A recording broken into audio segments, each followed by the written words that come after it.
Phil Twyford. Thank you, Mr. Speaker. My question is for the Minister of Housing. How many homes have been built in the special housing areas as a result of the Auckland Housing Accord and now have people living in them? Honourable Dr Nick Smith. Mr. Speaker, it is difficult to separate out the exact number of new homes resulting from the Auckland Housing Accord. But the number of building consents issued has risen, comparing month with month for the first 6 months of the Accord, from 2,535 to 3,417, an increase of 882 homes, or 35%. In respect of the special housing areas, the legislation was passed on the 27th of September. The Accord was signed on the 3rd of October. The first special housing area at Weymouth was gazetted on the 29th of October on land that had been vacant for 10 years. The resource consent was granted in January. Earthworks and infrastructure began in February and is now advanced. This is cracking pace from zoning. Well, Mr. Speaker, this is land that sat vacant in the heart of Auckland for more than 10 years. Order. Supplementary question. Actually, Mr. Speaker, this is a point of order. The question was laid down in advance. It's very specific. I asked the Minister not how many houses had been planned or consented, how many lines drawn on the map. I asked him how many houses have been built in the special housing areas that now have people living in them. Yeah. I will hear from Honourable Dr Nick Smith. Point of order, Mr. Speaker. If the members had not roared, part of my answer I'd prepared was to say that we do not keep a specific record of those houses. There are houses in Hobsonville, there are other houses that have been built in special housing areas. The key point, Mr. Speaker, is we don't actually keep a record of when the houses are completed and somebody moves in. I need no more assistance. I can sympathise with the point of view raised by Phil Twyford, but the Minister right at the start of his answer said it was difficult to sort out. I think members have now got to draw their own conclusion from those answers. I'm on my feet, Mr Parker. The way forward, I would have suggested, is to continue with incisive supplementary questions. I will hear the Honourable David. Order. This is a point of order. I'm not even sure if I know the answer to this point of order, sir, because I'm not sure whether it is possible to count to zero.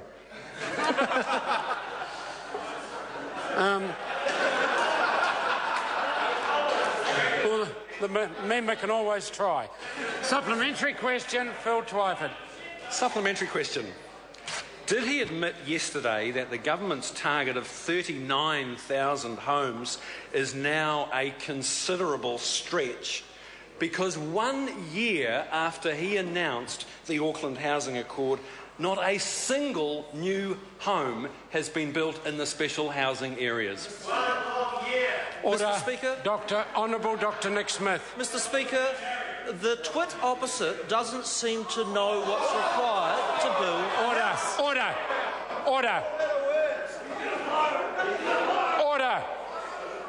Order. I'm going to invite the Minister to start his answer again. Okay. If a member takes exception. Order!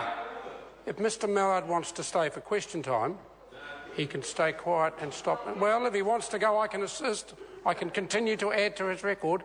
I've invited the Minister to commence his answer again. Mr. Speaker, the process that's required to do a new housing development requires firstly the zoning. That took 7 years on average under the last government. We now do it in 7 weeks. You require a resource consent. That was done usually very late under the previous government, now on time. My simple challenge to members opposite is that it takes time to build houses, something the impractical people opposite don't seem to understand. Mr. Speaker. Order. Supplementary question, Phil Twyford. Why did he promise 39,000 homes to the people of Auckland in his announcement last May, when he now talks only about consent numbers and empty sections no one can live on? Honourable Dr Nick Smith. Mr Speaker, the Government committed with the Auckland Council to 39,000 new homes. Now, I remind the member that in 2008, 4,000 homes were consented. In the last year, we are now up to 7,000. The first year target is 9,000, and our estimate is that we'll achieve more than that, 10,500. I have been very upfront in saying that we need to stretch to get the 13,000 target in year 2 and 17,000 in year 3, but we make absolutely plain the government remains committed to those targets. Supplementary question, Tim McIntyre. Thank you, Mr Speaker. To the Minister, has the Minister seen any comparative examples of how the Housing Accord and special housing areas are speeding up new house construction in Auckland? Honourable Dr Nick Smith. Mr Speaker, yes. At Hobsonville, the previous government announced a new housing development of 3,000 homes in 2002 with a lovely photograph of the Prime Minister turning the first sod in 2002. The only problem was that not a second sod was turned by 2008. Zip, 0 homes. Now, the special housing area at Hobsonville was granted in December, and earthworks were consented a week later. 100 building consents have been issued in that special housing area. I'm advised by the Hobsonville Land Company that the housing accords and special housing areas on that one SHA is going to enable at least 200 homes more per year to be delivered. Order. Supplementary question, Phil Twyford. Was the 1313 resource consents granted in the first 4 months in the special housing areas in his report a typo, or has the progress so far actually been that slow? And can he confirm that at that rate it will take 1,000 years to build the 39,000 houses he promised?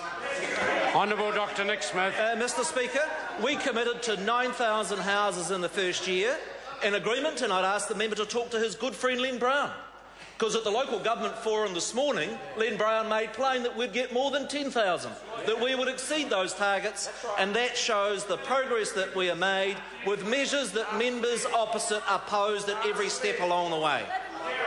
Supplementary question, Barbara Stewart. Thank you, Mr Speaker. Why is the government pursuing a fast-track housing redevelopment in Auckland that will result in approximately 4,000 people, including many seniors, being displaced from their homes and community? Honourable Dr Nick Smith. I assume the member is referring to the area of Tamaki, and government is progressing new housing developments there. I'd note the Tamaki redevelopment was announced by the previous Labor government in 2005. But between 2005 and 2008, 0 houses were built. Now, under this government, we are making progress in building houses in Tamaki, several hundred. It is true that as a consequence of that intensification, putting more houses in place, that is causing some angst. But the opposition can't have it both ways, opposing new housing developments in one breath and complaining there aren't enough in the next. Order. Supplementary question, Phil Twyford. Isn't the fact that 1 year after he announced his accord, not a single new house has been built in the special housing areas, yet more proof that his housing policy has failed? Why doesn't he just admit defeat and adopt Labor's policy of building 100,000 affordable homes and taxing speculators? Mr Speaker, Order. I'm keen to hear the answer. Honourable Dr Nick Smith. When I hear the opposition say that they're going to build 10,000 houses per year, but they spent 6 years not building a single of 3,000 homes they promised in Hobsonville after 6, just shows the sort of pipe dream that members opposite spin. I note The rate of new house build in Auckland is double what it was in 2008, is the highest it has been in years, and shows the progress we're making. Supplementary question, Brendan Horan. Thank you, Mr. Speaker. Has the Minister done his mathematics on 39,000 homes at the current average price for a home in Auckland, and does he realise that that would come to $30 billion worth of building, and the pipe dream perhaps is actually with the Minister? Honourable Dr Nick Smith. Mr. Speaker, yes, it is a very large investment. I'd point out that this year's target is 9,000. The latest estimate from both the Auckland Council and the Government is that we'll achieve about 10,500 new homes in year one. But the member is right to point out the scale of the new investment and the pace of which new house building is progressing in the Queen City. Supplementary question, Tim McIndoe. Thank you, Mr. Speaker. How does the timeline for plan changes and resource consents for the previous decade compare to the present one? Honourable Dr Nick Smith. Mr. Speaker, I'm advised that the average time for a plan change to residential zoning last decade was 7 years. I'm further advised that the average time to achieve the equivalent under the special housing areas is 7 weeks, Mr. Speaker. On resource consents, Mr. Speaker, on resource consents, of which 80% are for residential housing, 53% were late in 2008, or 20,000 late resource consents. I note that the latest resource consent figures show that the number that are now late has dropped below 3%, less than 1,200 per year, and I think that shows the progress this government is getting rid of the red tape so Kiwis can have homes. Supplementary question, Barbara Stewart. Thank you, Mr. Speaker. What steps is the government taking to ensure that homes built in its special housing area are affordable for the average Kiwi family?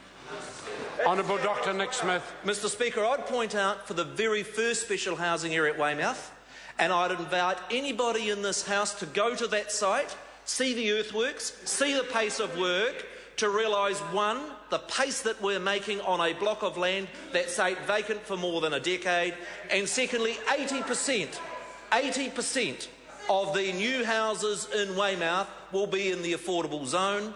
This morning, in response to this question, I inquired with the Hobsonville Land Company. They have over half of their homes are going to be in the affordable range, and that's why members opposite should support both those developments that this government is advancing. Question number 6, Scott Simpson. Thank you, Mr. Speaker. My question is to the